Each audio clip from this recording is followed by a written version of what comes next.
মই দেখি পেলাই আচৰিত হৈছো কি এই দিল্লীত কংগ্ৰেছ, দিছপুৰত কংগ্ৰেছ, এই বিটিসি কংগ্ৰেছ চৰকাৰ চলাই থাকিল, দিল্লীত বিজেপি, অসমত বিজেপি আৰু বিটিসিত বিজেপি চৰকাৰ চলাল, কিন্তু একো কাম কৰিব নোৱাৰিলে।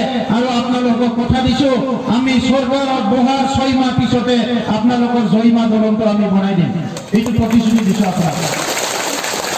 চৰকাৰত বহাৰ 6 মাহৰ ভিতৰতে এই জয়মা দলংটো আমি বনাই দিম, আপোনালোকে অপেক্ষা কৰিব নালাগে আৰু। কাৰণ আমি লাজ পাইছো, ইয়াত আমাৰে কোনোবা দাদা ভাইৰ চৰকাৰ আছে, আমাৰে কোনোবা দাদা ভাই ইয়াত এমএলএ হৈ আছে, আমাৰে কোনোবা দাদা ভাই মন্ত্ৰী হৈ আছে, কিন্তু আজি এখন কাঠৰ দলংটো পকী দলং বনাব নোৱাৰাটো এইটো বহুত ডাঙৰ লাজৰ কথা। ইয়াতে আৰু লাজৰ কথা একো নাই। সেইকাৰণে ৰাইজ, আজি মই এইখিনি কথাই ক'ব বিচাৰিছো যে আজি আপোনালোকৰ লেণ্ড পাট্টাৰ সমস্যা, খাস land, government land, forest land, এইবিলাকৰ আমাৰ লাখ লাখ মানুহ আজি বসবাস কৰি আছে, কিন্তু পাট্টা পোৱা নাই। পাট্টা নাপোৱাৰ কাৰণে পিআৰচি নাপায়, ভূমিৰ ডকুমেণ্ট নাপায়, আমাৰ ল'ৰা ছোৱালী এডমিশ্যন লোৱাত অসুবিধা হয়, আমাৰ ল'ৰা ছোৱালী ডিফেন্সত চাকৰি কৰাত অসুবিধা হয়, লোন ল'বলৈ নোৱাৰে, ব্যৱসায় কৰিব লাগিলে আমাৰ মাটিৰ কাগজ লাগে, আমি বিভিন্ন সময়ত ব্যৱসায় কৰিব নোৱাৰা হৈ যায়। এইকাৰণে ইউপিপিএল চৰকাৰ অহাৰ লগে লগে কোনোবা বিপিএফ, জিএসপি, হীৰা শৰণীয়া কোৱাৰ নিচিনা আমি ভূমিৰ কাম নকৰো বুলি 15 বছৰত বিপিএফে ভূমিৰ কাম কৰিব লাগিছিলে, হীৰা শৰণীয়াই আপোনালোকক প্ৰতিশ্ৰুতি দি এমপি হল, মাটিৰ অধিকাৰ দিম বুলি নকৰিলে। কিন্তু ইউপিপিএল চৰকাৰ অহাৰ লগে লগে যিমান মাটিৰ ভূমিৰ সমস্যা আছে আমি এইটো স্থায়ী সমাধান কৰিম।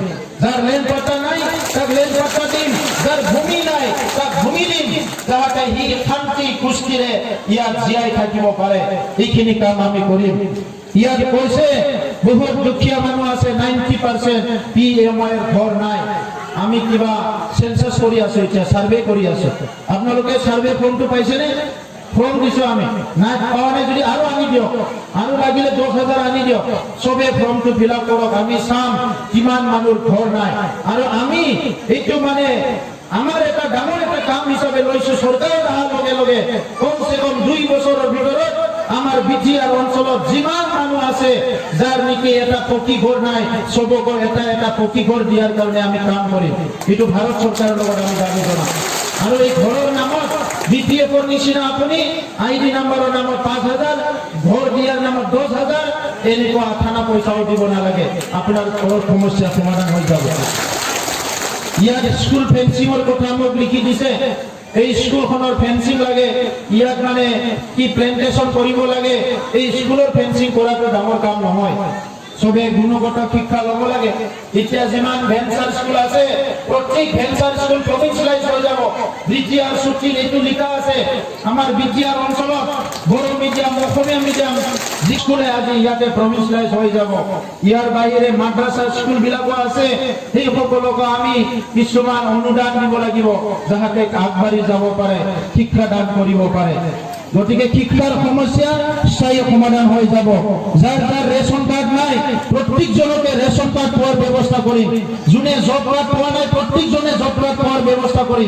বৃদ্ধ পেনশনের পয়সা খাইছে, আজি বিপিএফে ঘরের পয়সা খাইছে, বৃদ্ধ পেনশনের পয়সা খাইছে, গ্যাস সিলিন্ডারের পয়সা খাইছে, দোকানী যেটো নাকি সমাবায় আছে এই সমাবায়ের কমিশনের পয়সা খাইছে, অঙ্গনবাড়ি সেন্টারত খাদ্য দিয়া নাই, মিড ডে মিলৰ পয়সা খাইছে, সব পয়সা বিপিএফে খাই শেষ কৰিছে। এতিয়া আমি ইনকোয়াৰি লগাই আছো, কোনো এজন খাৰি যাব নোৱাৰে। দুখীয়া গৰিব মানুষ পয়সা খায়, কোনোবা যদি খাৰি যাব বিচাৰিছে, ইয়াত যদি ভিসিডিসিৰ চেয়াৰম্যান, মেম্বাৰ, টিএলসিসি কোনোবা ভিডিও আছে, সব কিন্তু শাস্তি দিয়া হব, সবৰ ওপৰত কেস জাপি দিয়া হব, এৰেস্ট হব, কোনো খাৰি যাব নোৱাৰে। আজি আপোনালোকে চিন্তা নকৰিব, সদায় বেয়া দিন নাথাকে, ভাল দিনো আহে।